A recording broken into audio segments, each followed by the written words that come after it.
After a couple of years of playing it relatively safe, the Samsung Galaxy Note 10 could be the most varied and controversial in the series' history. 2 phones, 4 cameras, 5Gs, and no buttons. I'm Alex from Android Central, here's what we know so far.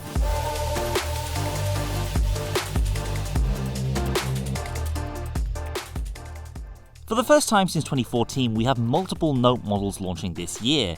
In fact, there could be as many as 4 different variants going on sale.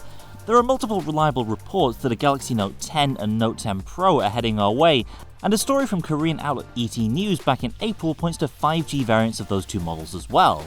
So the vanilla Note 10 looks likely to ship with a 6.28-inch display, while the larger Note 10 Pro will feature a monstrous 6.75-inch panel, easily among the largest out there, aside from the humongous Huawei Mate 20X. The decision to go with 2 base models of Note this year is kind of interesting. The last time this happened, we got the Note 4 and the Note Edge, which was kind of a weird experimental model and super expensive by the standards of 5 years ago. But I think this year's approach will be more about giving people the Note experience they enjoy, a phone slightly more advanced and feature-packed than a Galaxy S, a little bit more of an enthusiast phone, without being stuck with an enormous, unwieldy handset. At the same time, the smaller Note 10 gives Samsung the freedom to go hog wild at the high end, likely with an enormous Note 10 Pro with ludicrous specs and a suitably eye-watering price tag. Thanks to rumours by Chinese leaker Ice Universe on Twitter, which has since been corroborated by CAD renders from OnLeaks, we have a good idea of what both models will look like. And the front face is possibly the most polarising in a Samsung phone in years, even more so than the Galaxy S10. That's because its hole-punch camera is front and centre. It really is hard to miss. This little Cyclops thing is right there in the front staring at you. I guess we'll just have to wait and see how it looks in real life before coming to a final judgment. According to the leaks, other staple Note design traits return in the latest model. Both Notes appear more boxy and more angular than the Galaxy S counterparts, which perhaps isn't a surprise. Meanwhile, the tiny bezels emphasise the Note's vast screen real estate. Around back, we see a Note 10 with 3 cameras and a Note 10 Pro with 4 cameras. We don't know a whole lot about them yet, but Ice Universe says the Note 10 will be the last Samsung flagship to use a 1 over 2.55-inch 12-megapixel sensor for its main camera. That's the same one they've been using for generations so far. So apparently that's a lock for the Note 10 before we move on to greater things in the Galaxy S11. Other than that, ultra-wide, some kind of TOF depth sensor, and of course telephoto are all good bets here. Interestingly, when it comes to telephoto, reports from Korea say Samsung has just finished developing its first 5x periscope zoom camera for use in smartphones.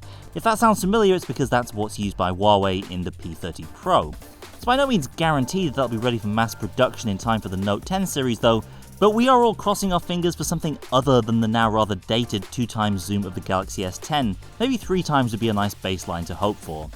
In terms of selfies, perhaps not a surprise to see Samsung moving away from the dual selfie cameras of the Galaxy S10 Plus, since that phone didn't do a whole lot to justify its dual selfie setup.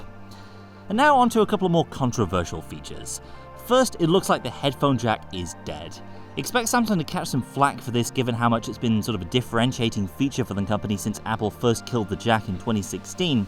Ask a smartphone engineer and they'll tell you plenty of advantages for getting rid of the headphone port, from improved cellular reception to more space for the battery.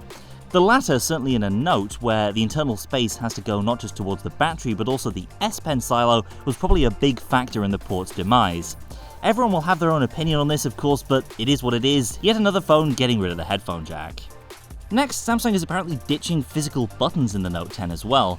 Even if you weren't one of the other 2 people who used an HTC U12 Plus last year, you've probably heard about how HTC tried and spectacularly failed to implement this feature in its last flagship. At launch, the buttons were uncomfortable to use and prone to ghost input. HTC fixed most of this in a patch a couple months after launch, but by then the phone was already dead and buried. Anyway, the Samsung of 2019 is a very different beast with a lot more money to spend, and I'm fairly confident that if they're putting this in a Note, then chances are they've gotten most of the kinks worked out. Then again, after recent developments around the Galaxy Fold, we'll just have to wait and see.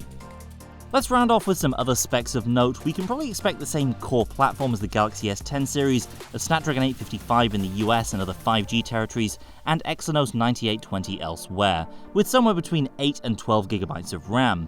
Battery capacity is kind of an interesting one. The rumours point to 4500 mAh, but it's not clear which model this relates to. My money would be on this being the Pro and not the vanilla Note 10, and Ice Universe has hinted that super fast charging may finally be coming to a Samsung flagship. He tweeted out this teaser with Leonardo da Vinci, a reference to the Note 10's codename, along with the number 45 written in binary. So is 45-watt charging on the cards for this device? Certainly could be. Samsung hasn't announced any launch event for the Note 10 yet, since we are still a couple of months out, but given the series' track record, I'd look for an early to mid-August event, probably ahead of a retail launch before the month's out. However the Note 10 shapes up, we'll be here covering every step of the way, so be sure to subscribe to Android Central here on YouTube and check the site for our hands-on coverage when it hits. Thanks for watching, and I'll see you next time.